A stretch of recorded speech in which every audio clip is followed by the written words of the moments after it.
Olá, meu nome é Thaís Aparecida Diber, sou graduada em Gestão de Políticas Públicas e mestra em Ciências Humanas e Sociais Aplicadas, ambos pela Universidade Estadual de Campinas, Unicamp. Atualmente, estou no meu terceiro ano do doutorado em Política Científica e Tecnológica pelo Departamento de Política Científica e Tecnológica da Unicamp. E na apresentação de hoje, irei comentar sobre o meu artigo submetido a este evento e que corresponde à parte da minha dissertação de mestrado, cuja orientação foi realizada pela professora doutora Milena Pavan Serafim e financiada pela CAPES no Brasil. Meu trabalho tem como título Aspectos Normativos da Educação em Direitos Humanos no âmbito do ensino superior brasileiro e, como objetivo, busco realizar um panorama acerca dos aspectos normativos da educação em direitos humanos, EDH, no contexto do ensino superior brasileiro. Nesse sentido, busca-se compreender o surgimento da EDH, apresentando os principais instrumentos e normativas que a configuram enquanto política pública de Estado.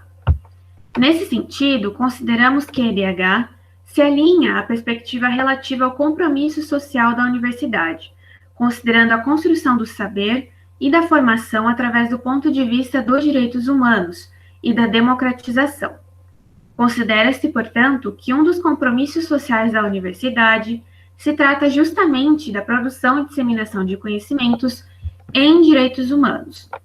Metodologicamente, este artigo foi realizado com base em revisões bibliográficas, bem como por meio da consulta aos instrumentos concernentes junto ao portal institucional do Governo Federal Brasileiro.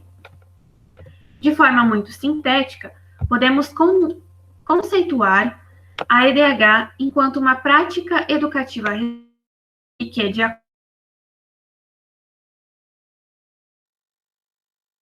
ações presentes nas relações sociais, promovendo a desnaturalização desses contextos. Promove a articulação entre diferença e igualdade nas políticas públicas educacionais e nas práticas pedagógicas, propiciando o reconhecimento e valorização das diferenças. Permite ainda o resgate dos processos constitutivos das identidades culturais, pessoais e coletivas,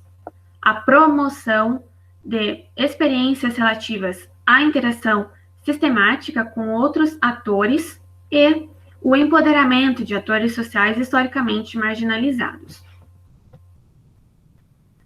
No que se refere à constituição dessa política pública no Estado brasileiro, temos que considerar o seguinte: a história dos direitos humanos no Brasil remete a diversos períodos de lutas de resistência e libertação, as quais despontaram como meio de afronta à exploração econômica, ao sistema político, à exclusão social e à opressão racial. Trata-se, portanto, de um percurso histórico que não é linear e é diverso em relação à luta pelo reconhecimento e concretização dos direitos humanos no Brasil, incluindo nesse percurso a própria Constituição e concretização da política pública de educação em direitos humanos. Logo, tomando como ponto de partida a década de 80, verifica-se que esse processo foi marcado por diferentes momentos políticos, econômicos, sociais e culturais, apresentando experiências tanto na educação formal quanto na informal. Os anos 80, em especial, são lembrados pelo fim da ditadura militar e início do processo de redemocratização do país, sinalizando, a partir da promulgação da Constituição Federal de 88, o compromisso no desenvolvimento de uma cultura pautada no respeito e garantia dos direitos fundamentais. É nesse contexto que a educação em direitos humanos no Brasil começa a se tornar um processo educativo sistemático, apresentando a partir da Constituição uma sucessão de marcos normativos que legitimam essa prática educativa nos diferentes níveis de ensino. Conforme destaca Silvia Tavares, todo o processo de organização da sociedade brasileira foi fundamental para a difusão e ampliação das práticas de EDH, especialmente a partir da segunda metade dos anos 90, inserindo essa questão com mais ênfase nos programas governamentais. Dentre as principais normativas apresentadas no artigo, destacam-se o Plano Nacional de Direitos Humanos, tendo em vista suas versões,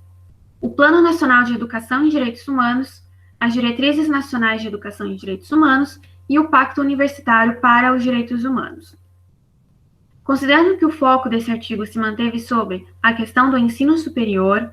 destacarei nesse momento os dois principais documentos que tratam especificamente sobre esse nível de ensino, ou seja, as Diretrizes Nacionais e o Pacto Universitário. Quanto às diretrizes nacionais, essas determinam às instituições de ensino superior a inserção da EDH enquanto princípio orientador do processo educativo e institucional, de modo a abranger as esferas do ensino, da pesquisa, da extensão e da gestão. Assim sendo, compartilhando dos pressupostos do Plano Nacional de Educação e Direitos Humanos e do Plano Nacional de Direitos Humanos, 3, considera que no âmbito do ensino deve-se traçar um diálogo interdisciplinar, de modo a contemplar as várias áreas do conhecimento, desenvolvendo-se através de uma perspectiva crítica de currículo por meio de sua incorporação nos projetos pedagógicos e demais atividades curriculares.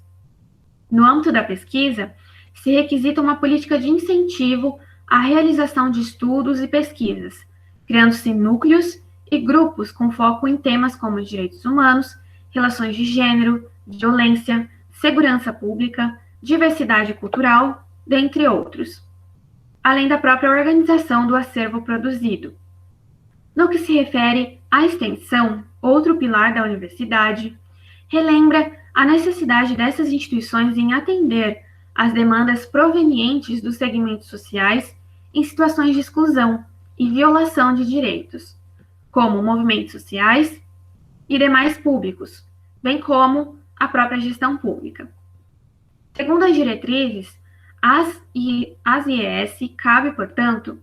o papel de assessorar governos, organizações sociais e a sociedade civil na implementação dos direitos humanos como forma de contribuição para a consolidação da democracia. Por fim, na gestão, pondera que os direitos humanos devem ser incluídos na cultura e gestão organizacional, isto é, deve ser incorporado tal perspectiva no âmbito da mediação e reparação de conflitos e violações, em intervenções sociais e na representação sindical, em conselhos, comitês e fóruns de políticas públicas. Já em relação ao Pacto Universitário, pela promoção do respeito à diversidade, da cultura da paz e dos direitos humanos, este surgiu em novembro de 2016 por uma iniciativa da Secretaria Especial de Direitos Humanos do Ministério da Justiça, em parceria com o Ministério da Educação, e foi interrompido em meados de 2019. O pacto teve como objetivo fomentar a elaboração, implementação, monitoramento e disseminação de atividades e projetos que se direcionam à promoção e defesa dos direitos humanos fundamentais, como forma de fortalecer a prática da EDH nas instituições de ensino superior. Além disso, parte do reconhecimento das IES enquanto locus da construção e disseminação de conhecimentos para uma construção de uma cultura pautada nos princípios dos direitos humanos. Trata-se, em outras palavras, de uma iniciativa de fomento ao fortalecimento dessa prática de educação em direitos humanos no âmbito das IES e das entidades apoiadoras, considerando-a por meio da inserção de conhecimentos, valores e práticas convergentes com os direitos humanos em todos os níveis de modalidades, de educação nacional, nos cursos de graduação e pós-graduação, bem como nos projetos político-pedagógicos dos cursos das IES e nos planos de desenvolvimento institucionais.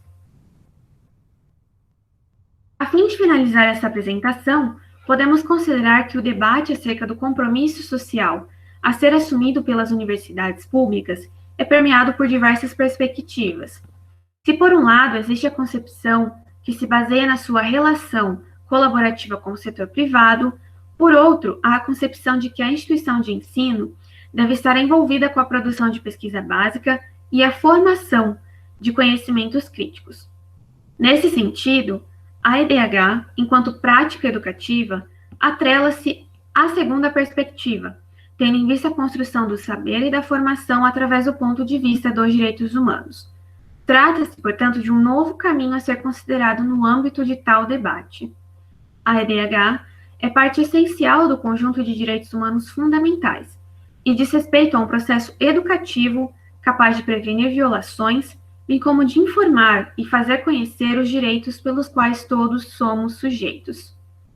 Esta está positivada em diversos documentos e normativas do governo federal brasileiro, bem como em documentos e tratados internacionais. Sua incorporação a estes documentos deve ser considerada enquanto fruto de processos históricos de lutas e consensos estabelecidos entre os Estados nacionais. Tal processo educativo, contudo, se limita por estar vinculado à democracia liberal burguesa, porém se constitui enquanto uma alternativa concreta e potencial, considerando-se a resistência que apresenta em relação a discursos de ódio e as violações aos direitos humanos. Aqui estão as referências utilizadas na escrita e na apresentação deste artigo. Muito obrigada.